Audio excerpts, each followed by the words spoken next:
Hi, I'm Lindsay. This is Maverick, and we're going to go over how to put the bridle on. So as you can see, my bridle is already figure-eighted, tied up nicely. I'm just going to undo the throat latch here, undo the nose band. Make sure everything's all loose and ready to go. I'm going to take my reins. I'm going to put my reins over my horse's head first, while the cross ties are still attached. Now I'm going to undo my cross ties. I'm holding on to the halter. Undo this cross tie.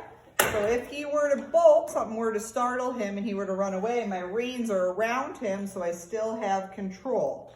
Okay, and as I take off my halter, that's very important as well.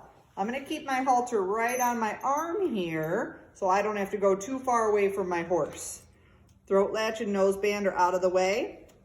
Now I control my horse's head with my right hand and I use my left hand to put my bridle on. So this is just one way of doing it. There's a few different ways to put a bridle on, but this is the way I tend to do it. My right hand stays here to control my horse. As my bridle gets closer, I put my right hand under my bit. I gently push that into my horse's mouth as my left hand is putting pressure up. I go over the left ear. I'm going to reach under my horse. Gently push his ear forward, put his right ear under, and then I'm going to just gently adjust the brow band. So I put the brow band up a little bit. I take his forelock out of it. Now that it's on, I'm going to turn and put my halter on the hook.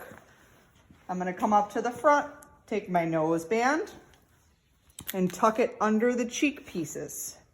So I always am going to keep a hand on my rein here so I have control. If my arm is under it, that's okay, because I could still easily grab it if I needed to. I'm going to tuck these under, make sure we're nice and straight. My brow band's straight, my nose band's a little crooked. So it's its own piece that goes up and over the headstall here.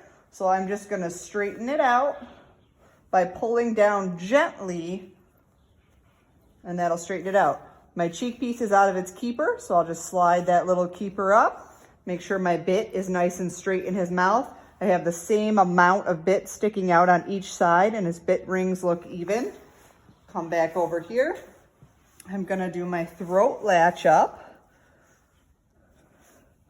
So with him, it's typically around the second hole. That's about 4 fingers spread apart. You want this nice and loose so as the horse's head and neck move during your ride, it's not restricting anything. So again, I do about 4 fingers spread apart. Put it in each keeper. My nose band's gonna be a little tighter. This helps control the horse's mouth from opening up way too far. They don't need to open it too much. So I put this in a hole, and then I'm going to stick my 2 fingers in here and make sure I can still get 2 fingers. You don't want it any tighter than that. So I have 2 fingers right in there, and then I'm going to go ahead and stick this piece in its keepers and push this one down, and that is it. Now my bridle is all ready to go, and we're ready to go for a ride.